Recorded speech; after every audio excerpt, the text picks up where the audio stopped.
Hello friends, good morning to everyone. Welcome to our channel Commerce Solution.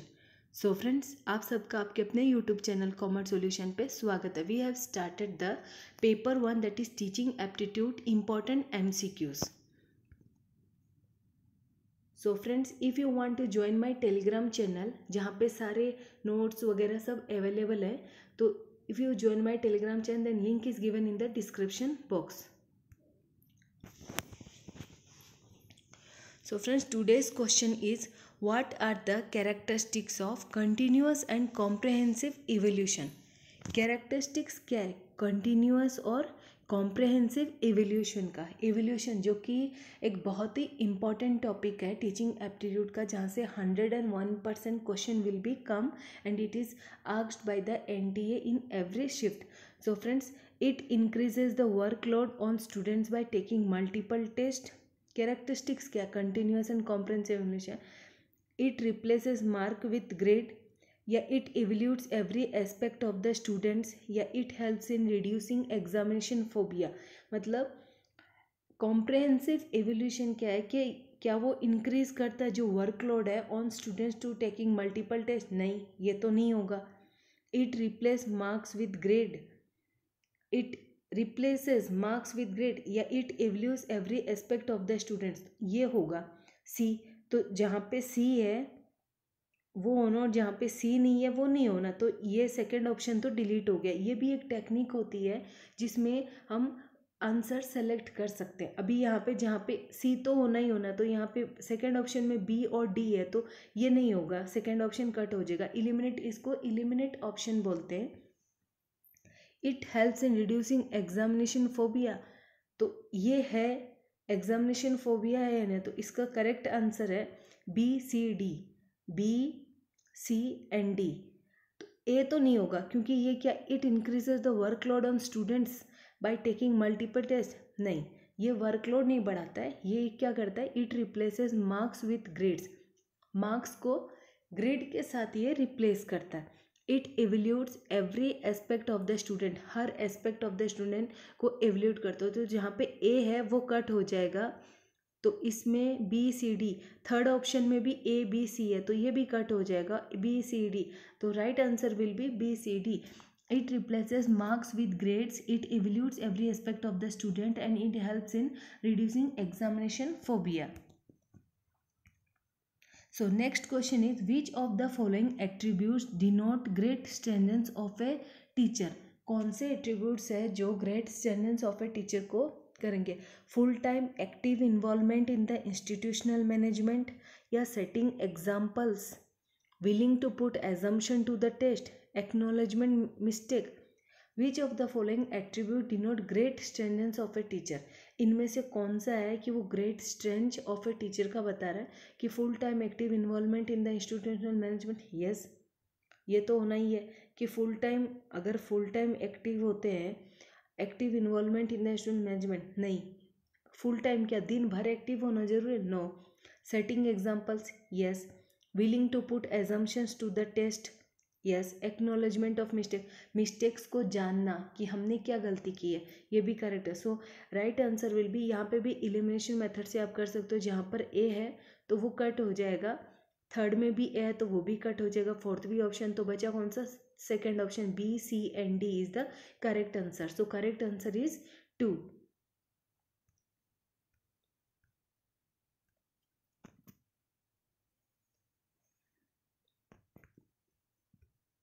Next one is our,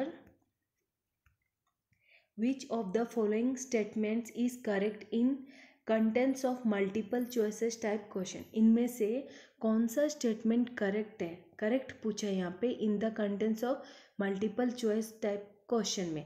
they are more objective than true false type question. मतलब कौन सा statement correct है यहाँ पे? They are less objective than ऐसे type question. ये they are more subjective than short answer type question. They are more subjective than true false type question. तो यहाँ पे आंसर कौन सा करेक्ट कौन सा है कि लेस ऑब्जेक्टिव? ये सारे रॉन्ग है. They are more objective than true false type question. वो मोर ऑब्जेक्टिव होते हैं क्योंकि मल्टीपल क्वेश्चंस क्या होते हैं? ऑब्जेक्टिव टाइप होते हैं, टिक मार्क वाले. तो वो क्या होता है? Than true false type question से they are more objective. So correct answer will be 1. What are required for good teaching? Good teaching के लिए क्या चाहिए? डायगोनस चाहिए, रेमेडी चाहिए, डायरेक्शन चाहिए, फीडबैक. तो A, B, C, D all these are the correct answer. So option number 1 will be the correct answer. और A, B ये सारे रॉन्ग हुए हैं. Option number 1 is what? Correct answer. क्योंकि गुड टीचिंग के लिए डायगोनस चाहिए, रेमेडी चाहिए, direction, feedback all these are what? Important.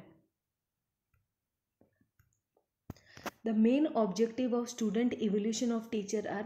Student evaluation of teacher का main objective क्या? To gather information about student weakness, या to make teachers take teaching seriously, to help teachers adopt innovative methods of teaching, ये भी होना है. To identify the area of further improvement in teachers trade. No. तो यहाँ पे correct answer है अपना B, C and D. To gather information about student weakness, ये नहीं होगा. जो मेन ऑब्जेक्टिव क्या है? Student evolution of teachers are to make teachers take teaching seriously. जो टीचर्स जो टीचिंग देते हैं उनको सीरियसली लो. To help teachers adopt innovative methods of teaching. तो correct answer will be B, C and D. To identify उन areas को for of further improvement in teacher trades. Because A है तो ये सारे एलिमिनेशन मेथड करके wrong हो जाएंगे. 6th question is identify the important elements a teacher has to take cognizance of while addressing student in a classroom.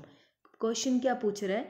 Identify the important element a teacher has to take cognizance of while addressing student in a classroom.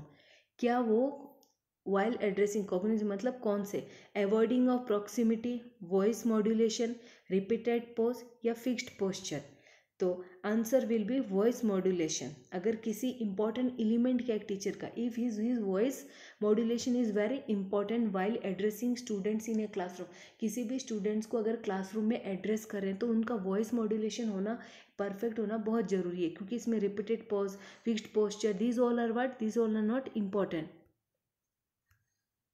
As a teacher, select the best option to ensure your effective presence in the classroom. As a teacher, select the best option to ensure your effective presence in the classroom. हमारा best option क्या है? Use of Pir command, making aggressive statements, adoption of well established posture या being authorisation. तो इसका सही answer है adoption of well established posture. क्योंकि use of Pir command ये भी नहीं होगा, मेकिंग एग्रेसिव स्टेटमेंट ये भी नहीं होगा. एग्रेसिव कैसे बना सकते हैं? बीइंग ऑथोराइटेड ये भी नहीं होगा. तो adoption of well established posture, adapt करना वेल एस्टेब्लिश्ड पोस्टर को. So answer 3 will be the correct answer. Which set of learners characteristics? Yes, learners characteristics. यहाँ से क्वेश्चन पुट अप होता है. It is also a very important topic of teaching aptitude. May be considered helpful in designing effective teaching learning system. Select the correct alternative from the course. यहाँ पे क्या है, क्या पूछा है कि learners characteristics may be considered helpful in designing effective teaching learning system. Effective मतलब जो लर्नर्स कैरेक्टरिस्टिक्स है वो डिजाइनिंग हेल्पफुल है in effective teaching learning system. Yes. Prior experience of learners in respect of the subject या interpersonal relationship of learners family friends. Ability of the learners in respect of friends या students language background, interest of students in prescribed dress code या मोटे interest of. ये तो नहीं होगा. Motivation तो fourth वाला फिफ्थ है ही नहीं. तो जहाँ फिफ्थ है वो एलिमिनेशन मेथड से क्रॉस कर दो. थर्ड क्रॉस हो गया, फोर्थ भी क्रॉस हो गया. तो यहाँ पे अब बचे कितने? ये सारे. Motivational orientation of the student. So correct answer will be 2. Prior experience of learner in respect of the subject और interpersonal relationship of learners family friends. ये फैमिली फ्रेंड्स तो आना ही नहीं है. तो option number 1, 3 and option number 1, 3, 4 and 6 will be the correct answer. Students language background भी जरूरी है, motivation oriented of the students भी जरूरी, और इंटरपर्सनल रिलेशनशिप ये नहीं होगा, और prior experience of learner. So second one is the correct answer. The use of teaching aids is justified on the grounds of. जो यूज ऑफ टीचिंग एड्स है ना वो किस पे जस्टिफाइड्स है? On the grounds of Attracting students attention in the classroom, नहीं. Minimizing the indiscipline problems in the classroom, उनको क्या minimize करना है. Optimizing learning outcomes of the students, yes. Learning outcomes of the students, जो the use of teaching aids is justified on the किस, जो teaching aids जो use कर रहे हैं वो किस पे justified है. Optimising learning outcomes of the student, student के अंदर से उसके जो लर्निंग आउटकम्स है ना वो निकालना. Effective engagement of students in learning task, no it is. So third will be the correct answer. Today's last question is select the alternative which consists of positive factors contributing the effectiveness of teaching.